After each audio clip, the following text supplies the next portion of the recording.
Welcome to the Black Belt Business Podcast. My name is Matthew Brenner, and today I'm doing something totally different. I really had to push to get studio space right before my guest was leaving, and really last minute to put this together. And I'm really excited because today you're going to want to, if you're a school owner or you run a business, you're really going to want to pay attention to this episode. It's going to be really important because today I'm going to share with you two people who have, one of them with a lot of martial arts experience but lives on the other side of the world, and another person with no martial arts experience who lives in our backyard.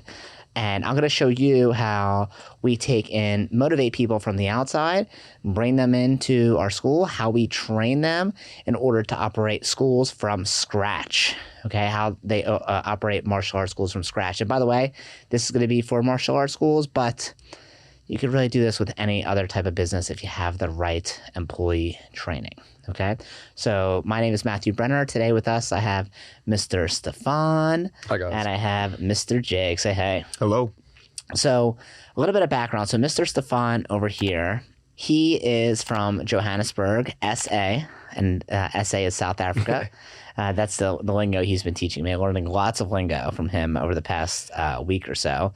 Mr. Stefan, I met him through Facebook, actually. And can you tell us a little bit about, like, I'm not even sure how we met. I know I messaged you at some point, and we've been friends for a while on Facebook for a couple of years.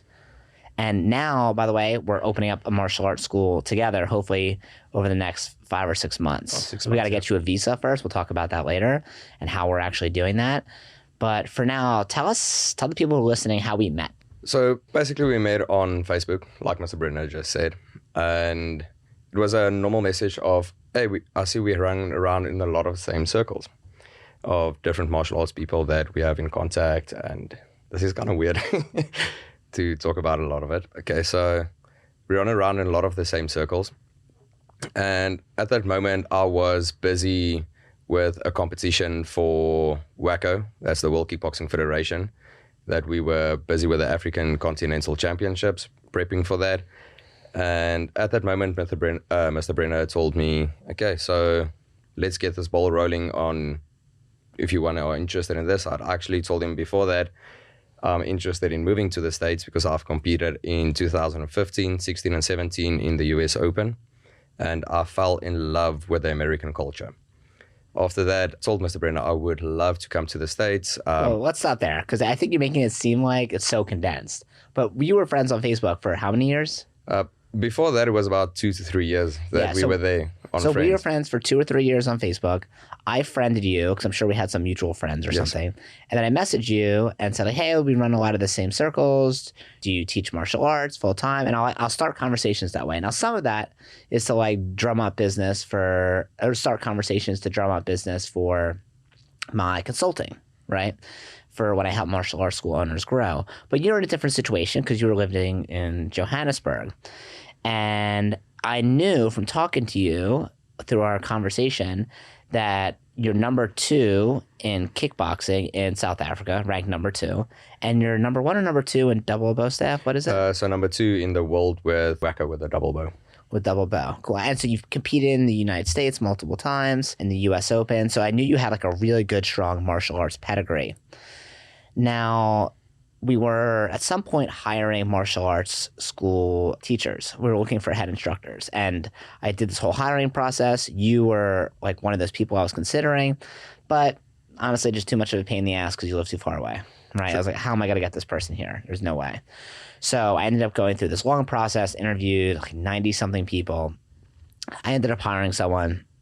The position was full.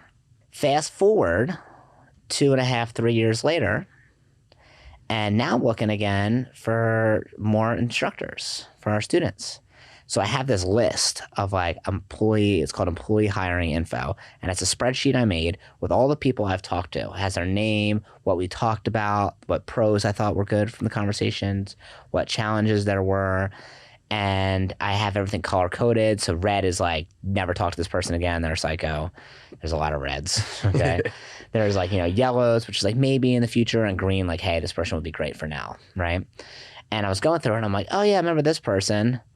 Let me go talk to him. But I knew it said like you're in Johannesburg. So I reached out to you again, and I didn't know if I was going to be able to get you here though, because I knew you had this strong pedigree and you had like really good, like you're easy to talk to, and I thought you had a good personality.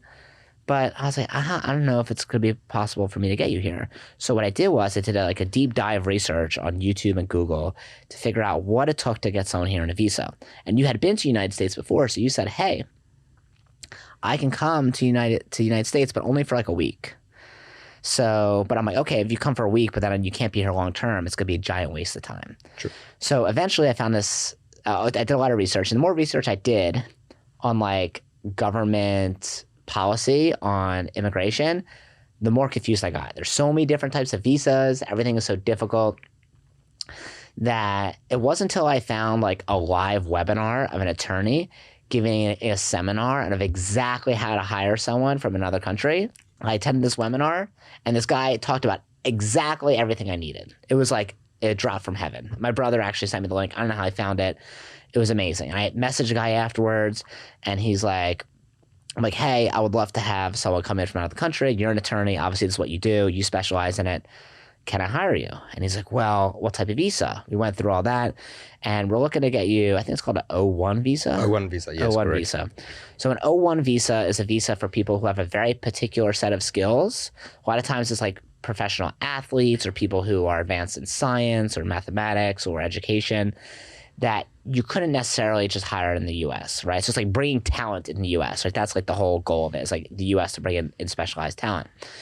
And the guy said, hey, like, does he have a special talent you can't really hire here? And I'm like, yeah, it's really hard to find great martial arts instructors. And he said, well, what accolades does he have? And you had all your national rankings and championships. So I was like, well, he has all this stuff. And this is a bunch of emails.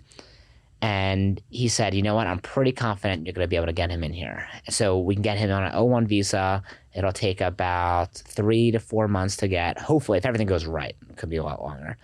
And it'll cost about $7,000. And after that, he can renew year to year, right? It's like a 3-year visa. So I was like, wow, that's amazing. Okay, so here's what we're going to do. So I reached out to you. We had a bunch of Zoom calls. And I'm like, hey, Stefan, this is a super big risk for me. I don't know it. We don't have any mutual friends, really, that like we actually know personally.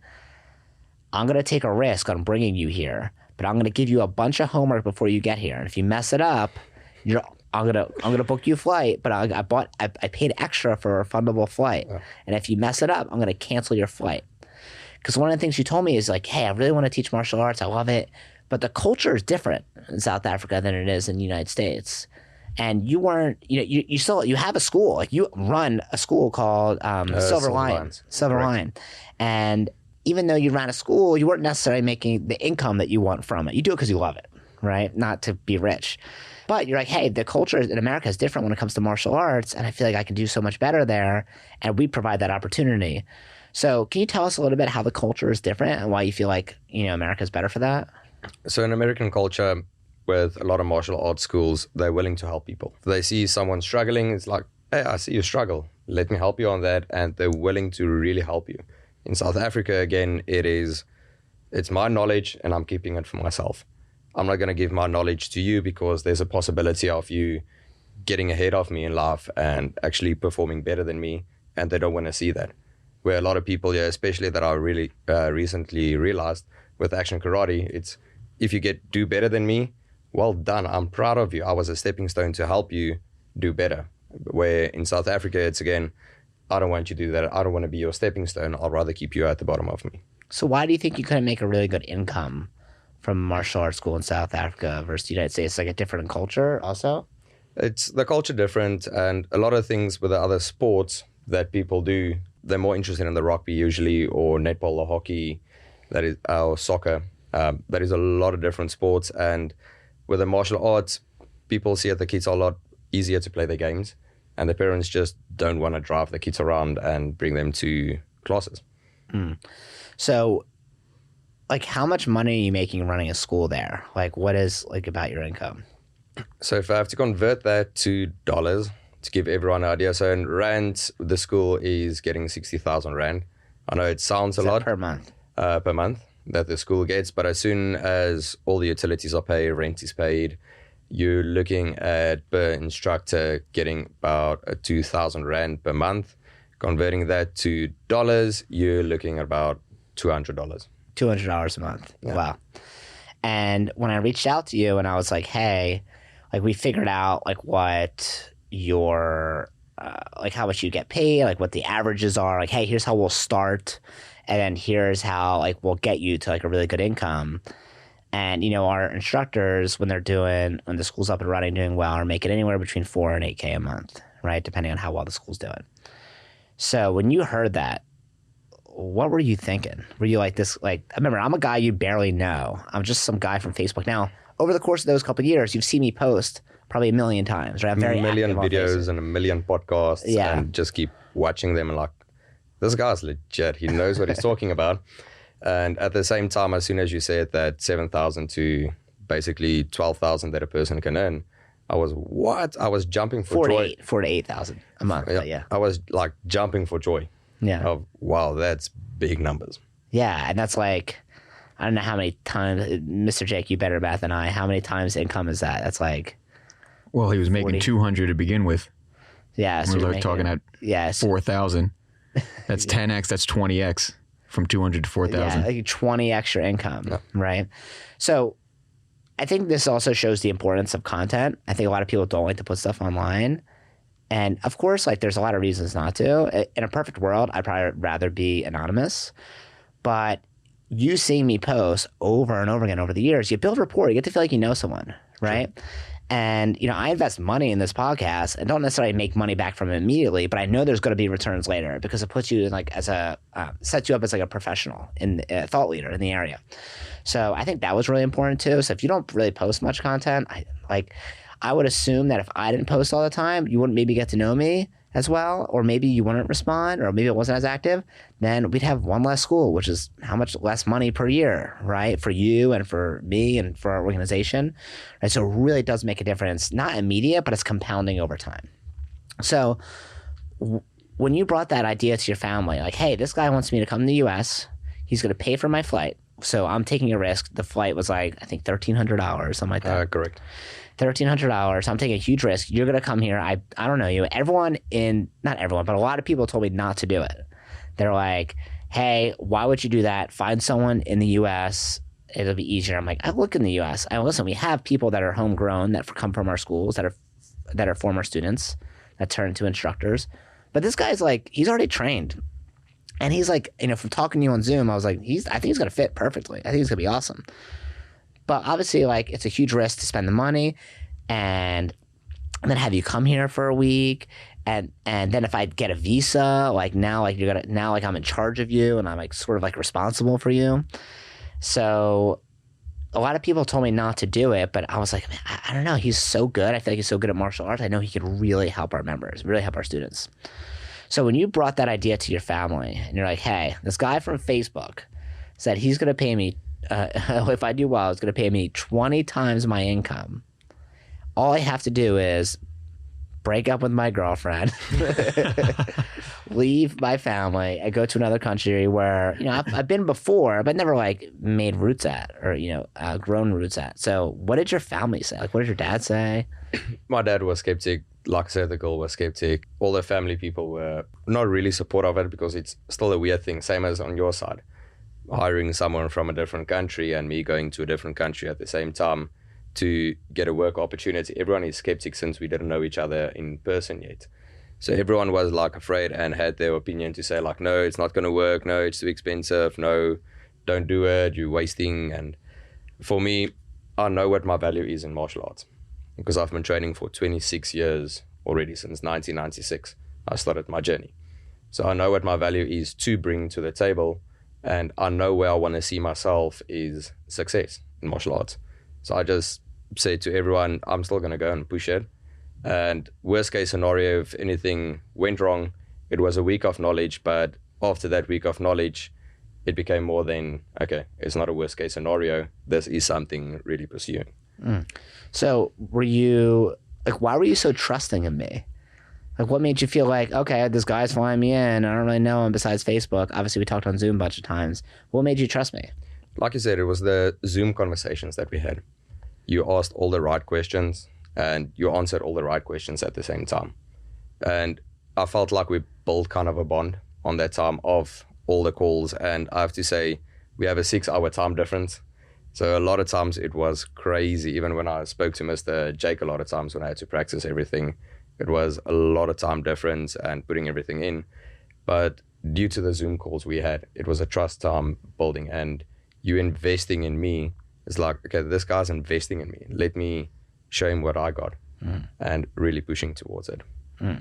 And when you heard that, okay, if I mess up, I'm going to cancel your flight, how did you feel when you heard that? Were you like, holy crap, this guy's psycho? Or were you like... No, I felt, oh, damn, this is real. Okay. It really felt like a real shock. And you're like, okay, you have 2 days to get this right. When you told me, okay, the flight's going to be cancelled, as the other member said, if you don't get it right. And what did I have you do? Tell us what you had. So it was practicing the phone script. I say phone script, but really just how to answer the phone, actually, and speak to the customers when they phone. For martial artists, for the intuition, and how to speak to everyone that phones and how to answer the phone just properly. So it was to practice that and get that right. So to do that, and at the same time practice lesson 1, lesson 2 of how to handle a lesson when someone walks in the private lessons that we'll be getting when they come to Action Karate, is how to handle that lesson at the same time.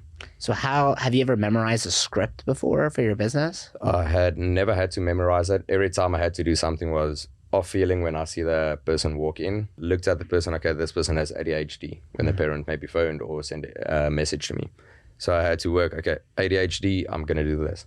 This person walks in, okay, this is a hyperactive kid, I'm going to work it like this. So I had to work a lot of things of looking at a person and working my classes around that. So did you have any trouble with the scripts? Like, are scripts easy for you? Are they tough? They are super tough for me because I struggle with something of ADHD myself. Okay. So I would be reading and all of a sudden I'm like, there's a bird outside. And, oh, there's a bird.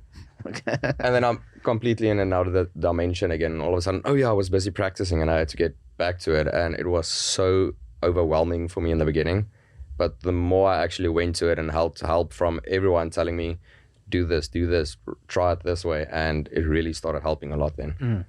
And one of the things I had you do is I had you practice the scripts over and over again with Mr. Jake over here, right? Because I knew that I'm going to be really partnering with you guys. And Mr. Jake, we'll get to you in a little bit after we get kind of through a lot of the... Yeah, I feel like a fly on the wall over here. I'm enjoying your talk, though. Yeah, I'm going to come back to you. But Mr. Jake has kind of the opposite end, right? You have 0 martial arts experience, well, a couple months, right? And I said, okay, well, I'm not going to sit here on Zoom and practice with you all day because I'm busy. However, Mr. Jake, who's going to have that position anyway, he can practice with you on Zoom and a good opportunity for you to bond. So you spent that time together. I know you spent like hours and hours together on Zoom just going through the scripts. What was that process like for you? So that was quite a difficult process. As I mentioned previously, we have a 6-hour time difference. So every time Mr. Jake messaged me, okay, 6 p.m. or 7 p.m., I'll be at home and we can have a call. Or sometimes Mr. Jake is even in his car on the way to class. And he messaged me like, okay, let's do a call quickly. And at my time, it would be 1 a.m., 2 a.m. in the mornings. And then we would sit up until 3, 4 a.m. in the morning, every time practicing, going through. And okay, you got this part, break it down, let's do the next part now. Okay, do the next part. Okay, what part do you feel comfortable about doing? And okay, I feel comfortable until working up here. And it was long hours. But in a way, as Mr. Jake and myself actually joked, he just worked me in to get into the American time schedule to feel better for my sleeping and waking up. No jet lag. And the jet lag. So, but it was a hard time, but at the same time, a bond that was made that will work us through to the future and make us stronger. And there was so you had the challenge of time constraint of like, hey, now I have to be up at 2 or 3 in the morning. And the fact that you were doing that, I was like, oh, this guy's serious. He's good. Like, he is dedicated, right? And not only that, but there's also another challenge you have that you didn't mention that has to do with, like, I don't know if it's South Africa in general or Johannesburg. Can you tell us about load shedding and what that means? Oh. You didn't mention that at all, and that was a giant challenge for us. So at the beginning, when I mentioned load shedding, everyone's like, what is that? So load shedding is where the government, the power grid is so bad in South Africa. So the government actually just shuts the power off for full neighborhoods. Sometimes they'll go 4 hours on, 4 hours off, 4 hours on, 4 hours off. and then the signal towers are not working, sometimes even up till 8 hours of no power, 8 hours of power, 8 hours of no power again, and it goes on for weeks. It's still a current thing that's happening in South Africa, and it will be there. They're suggesting maybe it will happen to 12, 13 hours a day. Wow. That there will be load shedding of anything. So when it happens, you can't do it. So a lot of times when I had to do video calls with Mr. Brenner as well, I was at the garage, at the gas station, bought data quickly because I have no Wi-Fi, and just sat at the gas station talking or walking through everything. Yeah. And once again, it just showed me the dedication. Like what I was telling the team, like we had you come to meetings in the morning, like to our general staff meetings. And a couple times you didn't go, and they're like, where is this guy? He's not serious. He didn't show up to the meeting. And I'd be like, guys, I don't think he has power. And I message you, and you reply a couple hours later, like, yeah, there's load shedding. And a lot of times that load shedding, you wouldn't even get much of you wouldn't get much of lead time to know when it's going to happen. Sometimes it just happens, right? True. Like there's a schedule, but sometimes it's just like they change the schedule. They'll change the schedule. You'll be looking at it. Okay, I have time until 7 a.m. or 7 p.m. Power will be off. And then, at that moment, it's 4 p.m. that you're looking at the schedule. Next moment, all of a sudden, 2 minutes past 4, power is off, and oh, what happened? And then they posted a new schedule and they updated. That's just wild. So there's like all these things that are roadblocks for you, right? And we didn't even mention, like, obviously you speak, like, your English is actually amazing, but like, there's still a little bit of a language barrier, right? There's the ADHD. There's a totally different time zone. There's load shedding. There's a trust issue. You live on the other side of the world. You don't make the income to be able to just fly on your own and take your own risk, right? So I'm taking a huge risk. You're taking a huge risk.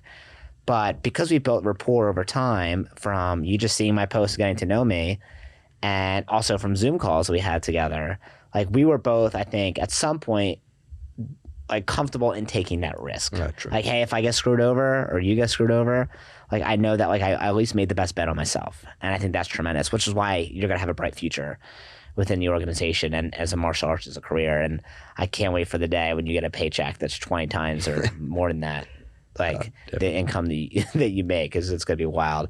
I know we're already talking over the past week. So you flew in, and every day you're asking me questions like, all right, what kind of car do I get? Okay, where do I get an apartment?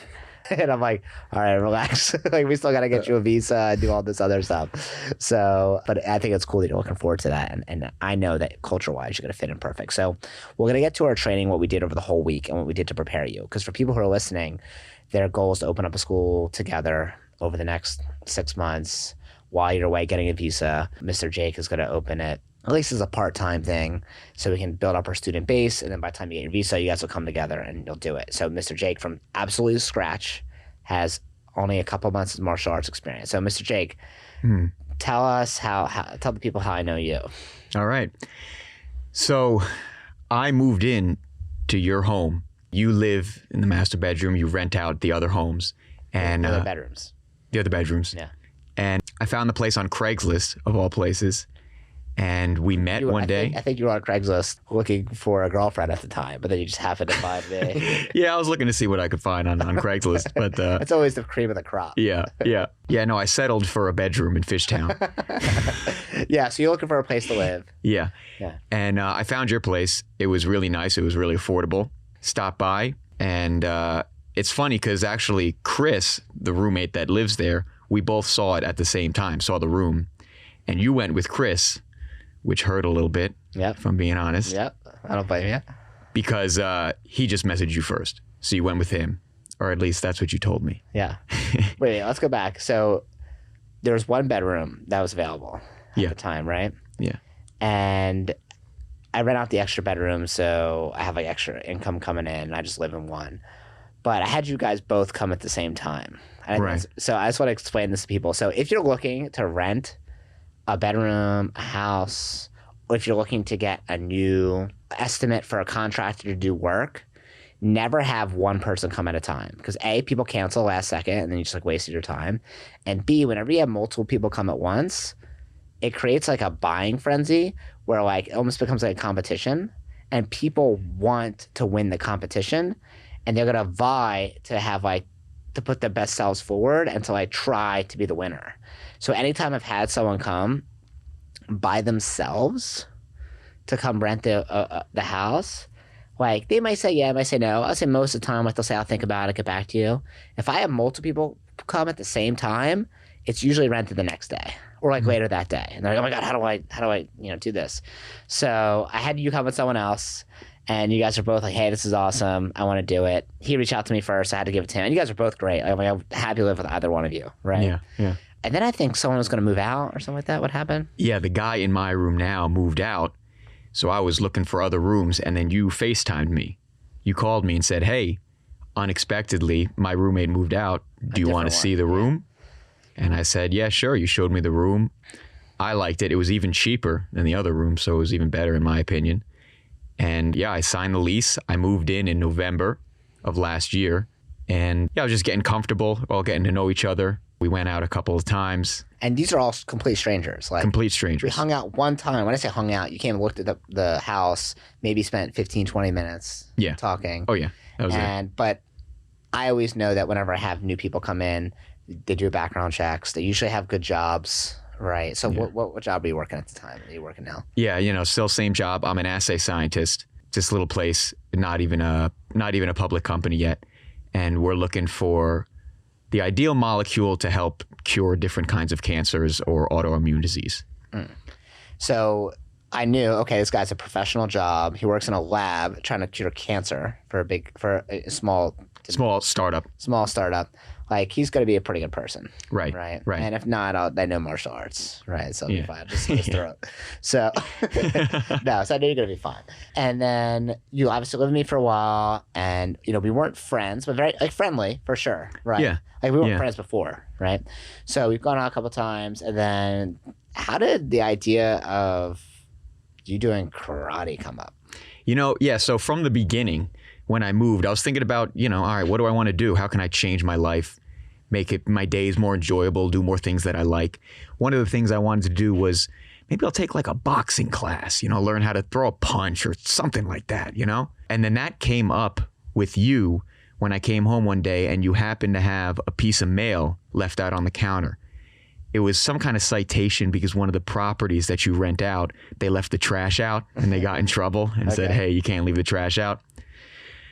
And I saw that you had that as this other property. You obviously have the property that I live in. So I started asking like, hey man, like, what do you do? How do you have these properties? How did this start? Because like, I'm trying to upgrade my life here, So like, what's your deal? You just started telling me about, how you own this house, how you have the schools. You were working at Action Karate. You started there. You were always really entrepreneurial to begin with. And then you're telling me how you saved up with the Action Karate, and then that led to these houses and where you're at now. And I heard the karate and I went, oh, that's really cool because I would like to learn, how to fight, how to throw a punch. I was thinking boxing, but karate sounds cool. And then you said, well, hey, why don't you stop by, take a class, see how you like it? And I jumped on that opportunity. I thought that was awesome. So I went into class as an adult. My very first class. I've never been on a mat. I've never been in a dojo. I've never been in a guarding stance. Okay. And I trained with everyone else in their gis, and I was in my gym shorts and Planet Fitness t-shirt, and everyone looks very serious and scary in a Planet Fitness t-shirt. Oh yeah. I mean, I was definitely the most intimidating by far. And I remember you were showing us, me and this other new guy, unrelated, the guy John, he was also a white belt. You were showing us the bow staff kata. And I thought it was really cool, actually. I really liked the class. We were going over. Wait, go back. You're a beginner and I was showing you bow staff kata? Yeah. I was like teaching it to you or I was just showing it to you because it was cool? You taught us the first 3 steps. Interesting. Okay. Yeah. All right, keep going. Yeah. I don't know why I did that, but keep going. Yeah, you just thought I was a natural. Okay. Yeah. I saw the natural. I saw the Planet Fitness t-shirt. I'm like, oh, he's this guy's not messing around. Yeah. He watches a lot of bow staff. He knows his martial arts. Yeah, and I really enjoyed the class. I was working up a huge sweat. And one of the biggest things for me was the community there. I remember I got there, everyone was bowing, everyone was excited to see me. Hey, they saw a new face. Hey, I'm John. Hey, I'm so-and-so. I was like, hi, I'm Jake. And by the time I left, it felt like I had like 8 new friends. everyone's like, all right, see you. When am I seeing you next? Oh, great. Oh, good to see you. I earned my white belt. They had me rub the sweat on my forehead in front of the class. And it just felt really good. And so I stuck with the classes. And on top of the classes, you mentioned how there could be opportunity in it in our conversation. And so I started asking about all that. What would the next step be? You mean like employment opportunity? Employment opportunity, yeah. What might the next step be? And that led to, here's a phone script. This is how you answer a phone. And, memorize these scripts, keep going to classes. That was step one. And I remember we said like a date. You gave me the phone script and you said, okay, you'll have a week to learn this. And 99% is 0%. I want you to know this 100% word for word, which was nerve-wracking, but it was only the phone script. So I managed it. Which is a page and a quarter. Not long. Page. And then I was feeling good. I was like, wow, I must be really smart. I learned this whole thing in a week and I passed. Then you gave me the first lesson, which is what, like 8 pages? Yeah. That was intimidating. And I got 2 weeks to learn that one. And we passed. And then second lesson, to sum it up, we passed. And then we just slowly built on from there. As I go to classes, I remember the lead instructor at the time, Mr. Fred, was asking, hey, do you want to like work in a class? Do you want to help the ninja shark stretch, right? And I would slowly dip my toe in the water, and then I taught a warm up and this and that and other little pieces. It felt good. I felt rewarding, especially with the ninjas when they're happy and you're like, I can't hear you. I want you to scare me. And they're like, sir, screaming. And you're like, all right. And for anyone listening, that's like the 3 to 6 year old class. Yeah. Very little adorable. Cute kids. Yeah. And it just slowly built from there until now. This past week was a week-long training. We'll get to that soon. Okay. So at what point during your training process, so you first come on board, you're interested in it, I'm like, hey, like I remember you asking a lot of questions about employment, and I was like, hey, let's make sure you even like it first. So, and we always do that with people. Like if they get too ahead of themselves, I'll be like, okay, well, let's have you take some classes, see how you do. Right. And then it's like, oh, yeah, but how do I like get hired, or like how does that work? Listen, I'm happy to go over it with you. Let's first have you assist in class a couple to see how you feel, right? And kind of like, like you said, dip your toe in the water, get comfortable in the water and the new temperature, because this is a new temperature, new job for you, right? Or new position. Completely. So I don't want to jump the gun, but I also don't want to make you wait forever, right? So the first task is always going to be memorize the phone script. And I know from experience that over half the people are not going to memorize it.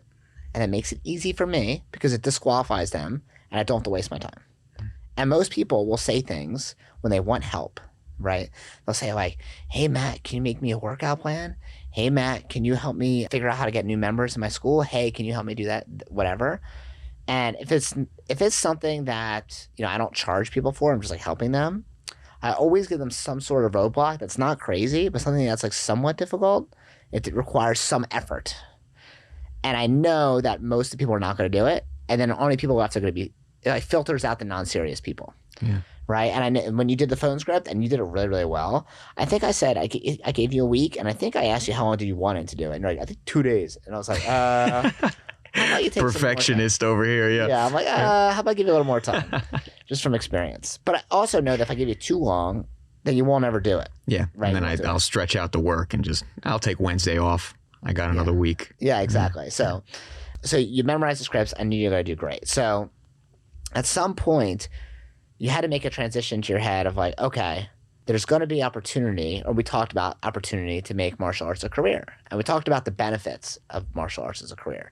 So what about the benefits of martial arts as a job option for you that stood out, that made you even interested in it? Because, I mean, I know you think your job is boring, maybe not what you want to do exactly, but like you're still, you're working in a science lab trying to cure cancer is really what you're doing. You're not just like working at a gas station, right? Or working somewhere that maybe you're doing a menial job that like you feel like you're not reaching your potential, right? Yeah. So what was it about whether what I said or what the opportunity was that made you excited that you wanted to move forward? Yeah, no, that's a good question. The biggest thing for me is enjoying what I do and making an impact, specifically an immediate impact. right? Because you were saying, well, you work in a science lab curing cancer. Like, that's a good job, right?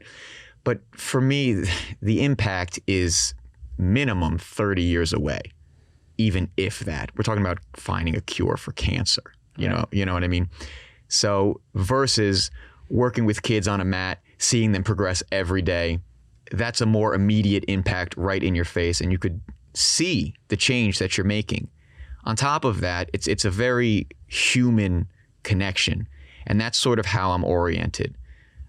Which is funny that I ended up in a lab where nobody talks. You just hunch over with your pipette and your microplate doing work. Sometimes I talk to the cells in the cell culture, but they don't talk back.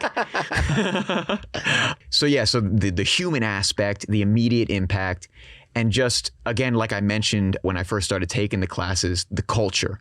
All of that was extremely, extremely appealing to me and the way I want to work and the things I want to do with my life. Yes, that's what just made it way more attractive than sitting in a lab, punching out data and, changing cell culture flasks. So did you feel like empowered that you could do this? Because you had no martial arts experience, right? Like, zero. So what gave you the confidence to be like, okay, I can actually do this? Well, I mean, part of that is deeply in me. I've done like kind of a lot of different things growing up. Some jobs I've had were, like food server. I worked at Panera Bread, but then I've done sales. I've done door-to-door sales. Then I got into science. I'm working in a lab as a scientist. So I've kind of shown myself like, yeah, I could just pick something up kind of random, work at it, and be pretty darn good, if not great. And like I said, I was at a point in my life moving in to the room that you rented where I was really thinking like, okay, how can I like one up myself here? Like, what's my next move? And then this opportunity kind of unfolded and it was like, all right, martial arts, who would have guessed? But let's think about that. I could own my own school. I could make a lot more money. I could make a huge impact. I could potentially enjoy what I do. I'll be talking to people, to kids, to parents, shaking hands, smiling. So I went with it, and I had the belief in myself of I've picked up stranger things before and been great at it. So why not this? What did your family say? My family said nothing negative, but it was as surprising to them as it was to me, and honestly still is to me. My dad is really supportive. He loves the idea of, getting out of the rat race. Yeah. He's always been, he's a finance guy, and he does well for himself. He's not, poor or struggling by any means, but he's always been, 9 to 5. You go in, you sit at your cubicle, you have your tasks, you have your boss that you hate, and you got to be there 9 to 5, and you got to do your stupid presentations and data and the stupid stuff you just don't want to do, and your job sucks. How's work? Oh, it sucked. I don't even want to talk about it. Sunday night, you're worried about going to work Monday. And he still worked hard, but at the end of the day, even after all of that hard work, it's not like he's owning anything. He's just an employee going into something that he doesn't really like. So when I brought up to him, yeah, I'm thinking about starting a school that would be my own, he was like, yeah, that's great. That's great, because don't do what I do. Corporate America sucks.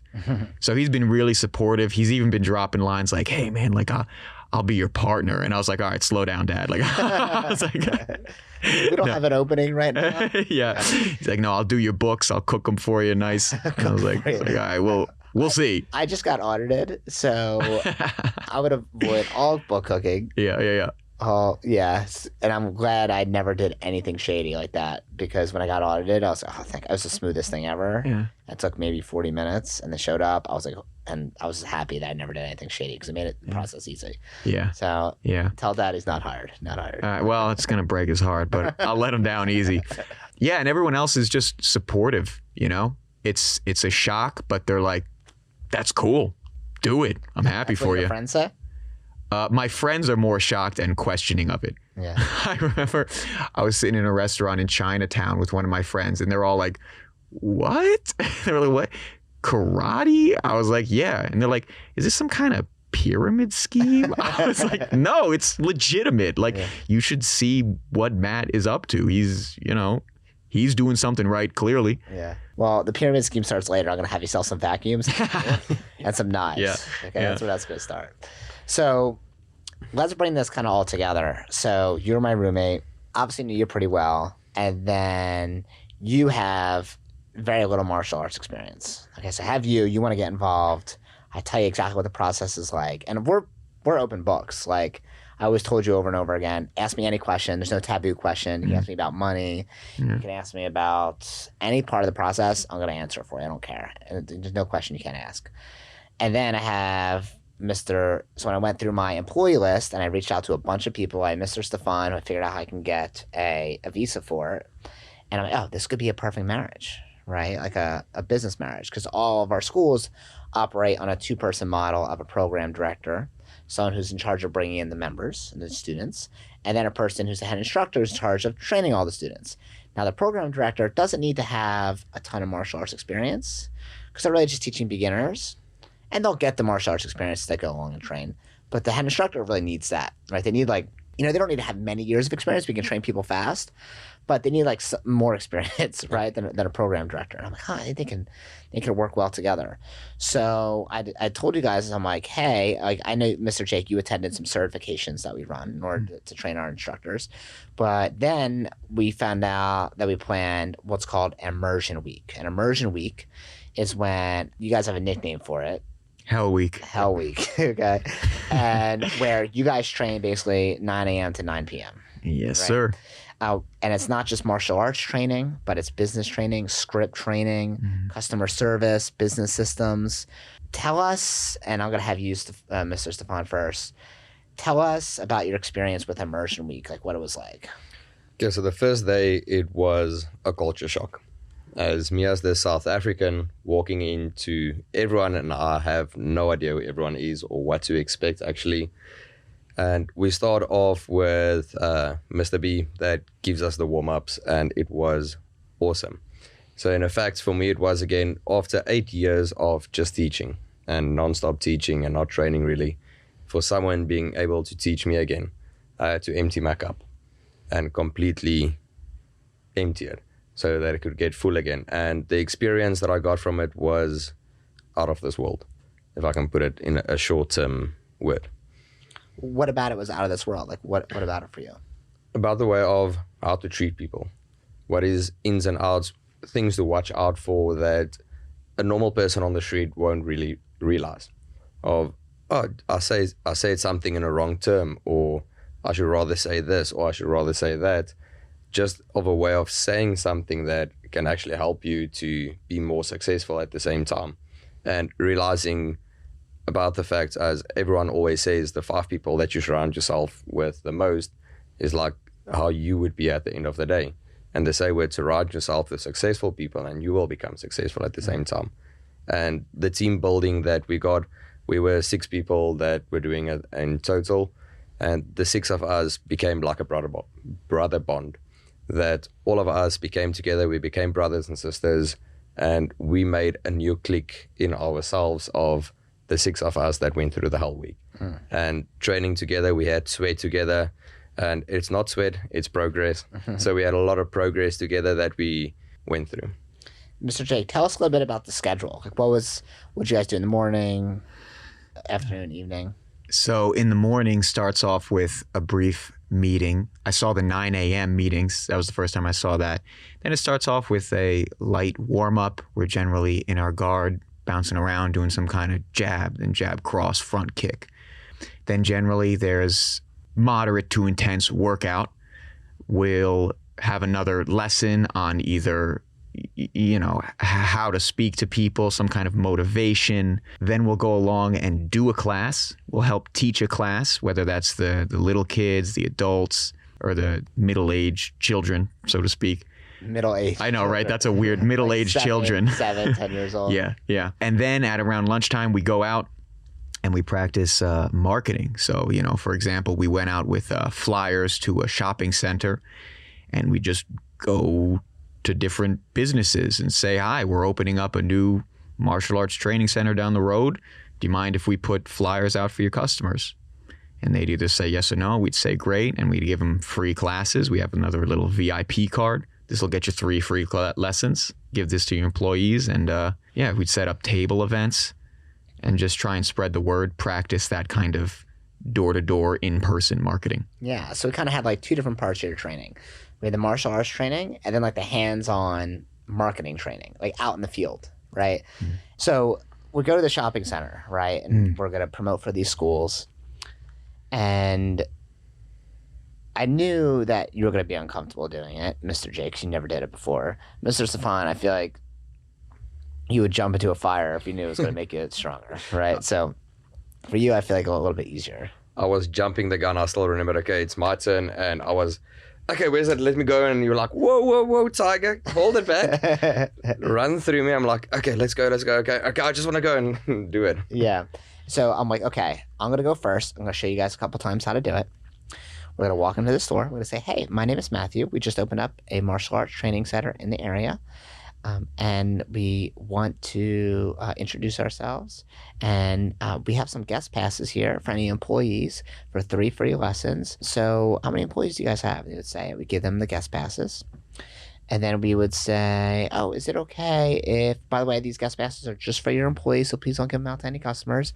Oh, by the way, is it okay if you leave some flyers here for your customers? And they'd say, sure. Or they would say no, or whatever. An even better version of that is if it's a new school. We'll say something like, we have a cork board at the school, like a board where we can like have push pins and stuff that goes in it. We'll say, hey, we'll walk in there, and the first thing we'll do is try to help that person. So we'll say, hey, we just opened up a new martial arts training center in the area, and we have a lot of families that come in and out, and they're always like looking for local businesses they can support. Do you guys have any flyers or anything that you have that we can hang up at our school to help promote you guys? And they'll be like, what? Promote me? Like, yeah, what can we do to promote you? And they're like, oh, sure. And then we'll say, oh, by the way, is it okay if you leave some flyers here? And then the law of reciprocity is they're going to feel like they need to almost return the favor. Almost like an obligation. Yeah, an obligation to return the favor. So they're going to like basically automatically going to say yes, 9 out of 10. Now, because I knew that this was going to be difficult for you guys and it's kind of scary, I was like, all right, I'm going to go first, set the example. You guys will go after. So the first store I did was like a chain water ice place, right? That was the first one, right? And I basically knew they were going to say no, mainly because there's like 15-year-olds behind the counter. That's like who they hire. And I knew she wasn't going to know anything. And the manager behind the back was going to like just not care. So I tried that first. They said no. Just so you guys could see, hey, like watch me get a no and nothing's going to happen. They're not going to kill me. It's not going to be embarrassing. It's going to say no and that's going to be it. So I got a no. And then we tried a couple others. And then I was like, all right, watch me get a no here. And I'm going to try to make it a yes, but probably is going to no, which is going to be AT&T. So they're less likely to be like, okay, to leave flyers at the front as opposed to like a pizza shop or something like that. So I go in there and they say no. I'm like, look, everything's okay. They just said no. It's no big deal. So the first one, Mr. Jake, I remember being outside, and I'll let you speak to it. So we're outside. We're practicing together. Talk about that. Yeah. We're outside. I know it's my turn, and all of a sudden the nerves kick in. And you told me, all right, this is what you're going to do. You're going to go in there. You're going to say, hi, my name's Jake. We opened up a new karate school just around town, just around the corner. And I'm standing outside the door. Okay, hi, my name's Jake. We just opened up a new karate. And I'm like, okay, and then what? Then what comes after that? Like I'm practically writing down my lines, And I walked in and I was nervous, but I got through it, probably awkwardly.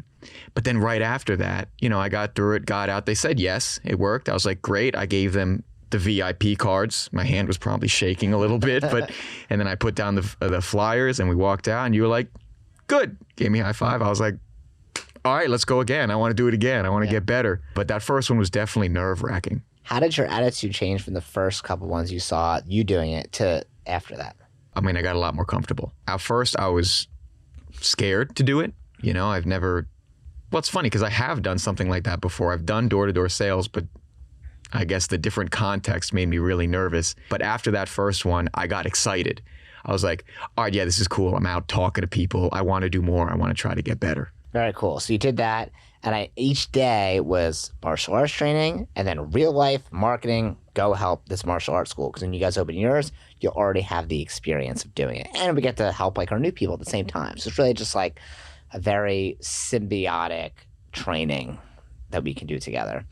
So all week, every day, morning training, afternoon marketing, and then in the evening, you go to one of the schools and you would assist in teaching classes. You teach drills, you would lead certain things in class. You really got hands-on experience all day, right? And you come back at 9 o'clock at night, 10 o'clock at night sometimes, and Mr. Stefan, you're staying with me. Yeah. Like, you're living with me for the week. So Mr. Jake and I, we lived together, but, eventually I moved out after like 6 months or so of us living together. And then Mr. Stefan is staying with me. I have an extra bedroom in my apartment. And also, once again, like, kind of scary for me, right? Like, I have an apartment that's new for me, very excited about it. And now I have someone coming to live with me who I've never met before.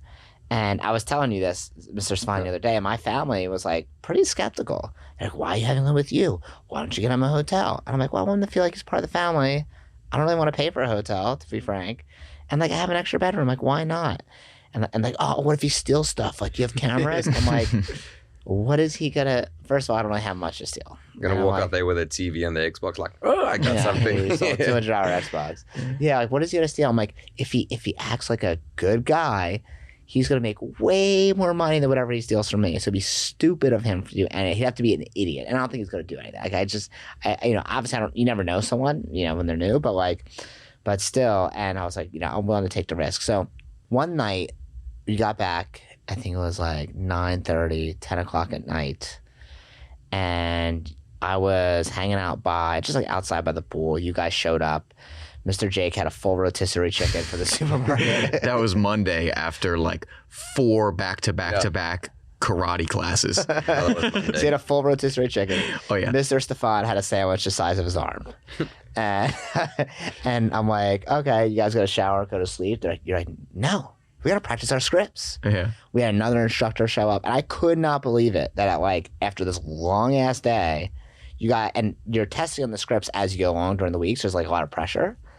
And you're like, we got to practice this. And like, it was so impressive. Like, yeah, we're going to swim in the pool and we're going to practice. We're going to play pool and we're going to practice. I'm like, this is amazing. Like, that's how I know you guys are going to be successful. And for Mr. Stefan, for you, like, you're so inquisitive and like to ask tons of questions and you want to know everything about everything. And I'm always like, happy to answer, but that's why I know you're going to be good. Right. And you've probably seen me talk about that with Mr. C because he's kind of the same way. And like, hey, when you ask questions, you get answers. And when you get answers, It gives you knowledge. So now that we finished up, so today's Friday when we're recording this, you finished up your Hell Week, your immersion week. The goal, I looked at buildings the other day. We still have to get you a visa. There's a lot of stuff ahead of us, but most people would never do anything that you guys did, right? They wouldn't just go from not knowing any martial arts to, hey, I'm going to open up a school in less than a year, right? Which is really going to be less than a year. It's freaking crazy, right? Or Mr. Stefan, hey, I'm going to leave my entire family, go to another country, and hope this guy helps me, right? That's a scary feeling. That's Yeah. why you spoke about it as well. Yeah, so how do you guys, like, feel now? Like, where you're at? Mr. Stefan, I'll let you go first. So I would say we had to do something, the immigrant, what's the word? Immigrate? No, the immigrant test that we had to do of the numbers. Oh, Enneagram. Enneagram, Oh. sorry, Enneagram test. So Enneagram test is like a personality test. you can do Personality online. test, yeah. Yeah. So the whole week went past and we had to take that test yesterday. And after we did it, myself and Mr. Jake are sitting there and figuring out he's a number 2, I'm a number 8. And I was shocked. I still told him, listen, I have to go downstairs. Just follow me and I need to get my head clear because this is freaking me out. You practically had an existential crisis, it looked like, thinking about the result. Yeah, you do a test and all of a sudden you get a number and this number explains exactly who you are. So it was so freaky. But after we read it and we've been practicing a lot of the things already that they told in the emerge week, the next day they will tell us to practice this. And we have been doing that already since the beginning. As soon as we were done, we went to park somewhere with a car and we had conversations with each other. How was your day? How did you feel? How did you work through this? How did you work through this? How do you think you can do it better? And we were really building our team building already. So myself and Mr. Jake agreed and he'll be next after me. But I think we will be one of the best still today. I told Mr. Brenner this in the beginning and he's like, whoa, who's this confident, cocky guy that's saying this now? But I told him, we will be the best action karate school out of everyone. We will be the why school just to the be. best action karate? Why not just the best martial arts school? Okay, we can Well, he's not that cocky. He's not that cocky. start small and work In a up. year from now, he'll be like, all right. Now we go for the best in USA. Yeah. Mr. Jake, so how was your experience? It was ups and downs. So Monday was hard physically. We mentioned that we took back-to-back martial arts classes, and then I housed a whole rotisserie chicken afterwards, which felt good in the end, but it was tough doing it. Tough eating the chicken because it was at the end of the night supermarket. The breast was dry, but the wings and thighs were pretty damn good. Yeah, and you had like no water. Yeah. Because you were just like eating by the pool and like no silverware. That like, I did not even matter to me at the time. Yeah. I probably burned off 2,000 calories throughout all the workouts. Yeah. Tuesday was difficult for me, like mentally, because we were doing these classes, teaching a class, and to be quite honest, I didn't know what the hell was going on the whole time. We have the curriculum, the outline. That's a little sheet of paper that says what we're going to do. And I was just constantly just trying to read it, trying to be like, okay, what are they doing? And I just felt so lost. And I was like, oh my God, it's my turn. Now I got to go up and do it. And afterwards, I was just pretty beat up. And then me and Mr. Stefan had one of the talks that he was talking about, and I just explained how I was feeling. It was a pretty rough night. But then Wednesday, I recollected myself. So that was the low point there. And then Wednesday, I turned it around and I had a really great day. The class went well. Workouts were good. And then the rest of the week was just kind of smooth sailing from there. But overall, I definitely learned a lot, specifically through experience. Typically the kind of learning that I've done is academic. Someone sits down and talks to you and you take notes and you go, oh, that's a good idea. That's how this works. That's cool. But I learned a lot in this sense from doing things and either being good at it, being bad at it, and then thinking about how it made me feel.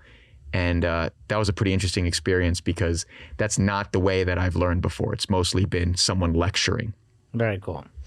So now that you're past this week, Mr. Stefan unfortunately has to go back to SA while we figure out a visa situation. Mr. Jake, we're gonna find a temporary location, have you start teaching classes just a couple nights a week, just to get the ball moving on this. Let's say there's someone listening who has zero martial arts experience, and they're listening to this. Oh man, I'd really like to change my life. I'd like to be able to help people too, be in an active job, not just sitting behind a computer. What would you tell them? Do it. Why do it though? Well, okay, what's the alternative? The alternative is, okay, so you're telling me you want to help people. You don't want to be sitting behind a computer all day. All right, so let's say, oh, it's too scary. I don't want to do it. Well, then guess what? You're going to be sitting behind a computer all day. You're going to be going to the office 9 to 5. And that's scary. Yeah, that's scarier than doing it. And that's something that helped me is, sure, it's scary doing it, but think about not doing it. I think that's more scary. What about you, Mr. Stefan? Let's say there's someone listening to this. They live in SA or France, or hey, they want to teach martial arts professionally. And they've been part of a professional organization that pays well, right? Or like takes care of their people. What would you say to them? So I would say to them, either say word to myself, and I spoke a lot to this about a few people in the Merge Week. As our group, I was the guy with the knowledge of teaching. Everyone came to me like, oh, you're natural in this, and everyone tried to practice on me like today. And I'm getting a little bit off the topic now. That's okay. But today, Dr. Dax and a few other people like, okay, I need you to do videos for me. Let's do this. I need you to talk to my demo team, do a video for my demo team. They're practicing tonight. I need you to practice this. I want this on our website with you sitting there. And I told one of the best things that I can give someone advice is that I use myself. Learn to crawl before you walk and run. So the sense is a lot of times we just want to jump, but we don't know how to jump. So the first step that I would say is start somewhere. Yeah. Take one step of finding out information, getting friends, getting contacts. Your first step into a martial arts school. That is your first step to start a journey of getting yourself out there. Live today as if it's your last, because if you push yourself every day as if it's your last day and trying to beat yourself in 1 year, you will become better and people will see that and they will start seeing the values that you carry in it. Who's your hero? My hero is myself in 1 year. Your hero is yourself. My hero is myself in 1 year. In 1 year. Very cool. And what would you tell someone who lives in another country and they see an opportunity like what you're doing? Or maybe they just live in another part of the country, right? And they're thinking, Man, I would love to do that. I'd love to be a part of an organization that actually cares and invests in their instructors and gives them a ton of training and gives them support, like wants them to be successful. Because also, like, you ask me a million questions during the week. How do I invest my money? I'm like, well, let's make you money. And then I'm happy to tell you exactly what to do. How to invest in real estate, how to invest, I'm not like a financial advisor by any means, but at least I can point you in the right direction, right? Here's the books to read. Here's like, we want you to be successful in every way possible because we know you'll be with us for a long time. And we like good people that are around us. I want to be around good people every day when I work, right? So what advice would you tell someone, or like, what would you tell someone who's like, oh man, I want to do it, but I'm not sure. Like I would love to get involved with them, but I'm not sure about it. I would tell them, you first got the feeling of you want to do it, so jump. As soon as you get that first feeling of, I want a chocolate ice cream, that's the first thing that you wanted, go do it. It's the first thing that came in your mind. So if you want to be part of an organization that really helps you, that was in your mind for a reason, jump for it. Go grab it with both hands possibly that you can.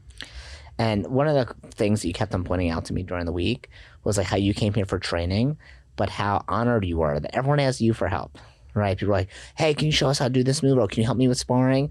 And you couldn't believe that. You couldn't believe people were asking you for help. Why was that so shocking to you?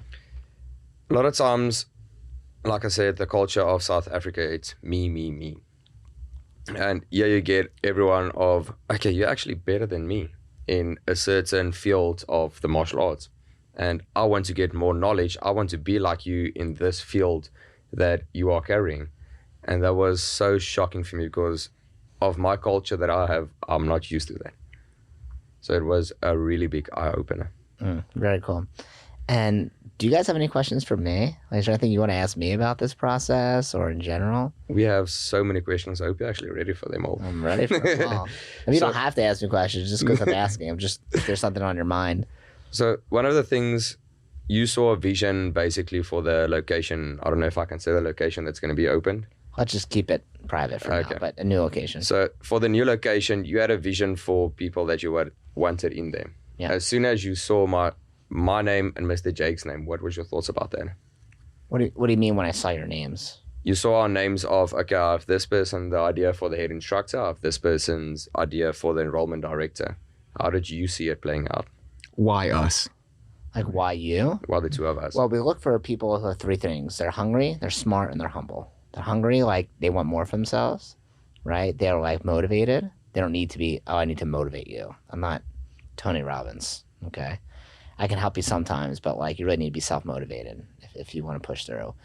You have to be humble. So like, okay, yeah, you're ranked second in the world, right? Or second in Waco in kickboxing or point sparring. Okay, but like you still have an open mindset of wanting to learn. You have a white belt mindset, right? Mr. Jake, you're now like, oh, this martial arts is stupid. I'm trying to cure cancer, right? Like, no, like you have a mindset of like, I'm humble and I'm willing to learn. I'm willing to put my ego aside, especially martial arts where ego is so saturated in the culture. Look at me, I'm a third dan, or I'm a black belt jiu-jitsu, whatever. Okay, great, but like, are you easy to talk to, or are you like an a-hole, right? True. So those two things, and then smart. Like you have to be intelligent, right? Like I can't help you make smart decisions. If you're like a dummy, what am I gonna do? Like you need to be able to make smart decisions. And in fact, I know Jake because I live with him, right, Mr. Jake and Mr. Stefan. The more I got to know you, I just feel like you guys have like those three things, and I feel like that's the things that we look for, and that's the things that I know will make you successful. Okay. Well, thank you guys so much for coming on here. If you're listening to this and you're a martial arts school owner, and you're like, hey, I would like to recruit highly qualified instructors and know how to train them and go through all the systems and processes, reach out to me directly at matthew@wyourdojo.com, or you can find me on Instagram at blackbeltbrenner1, and I'll show you how to do it. We can help you do it. If you are a martial artist and you're like, hey, I would love to get involved with a big organization that can help me, support me, and teach me, all the business systems, and also just like if you want to be a part of it, you want to be a part of our family, our martial arts family, reach out to me directly as well, and I'll help you do that. Bye, guys. Thank you, guys. Cheers, guys.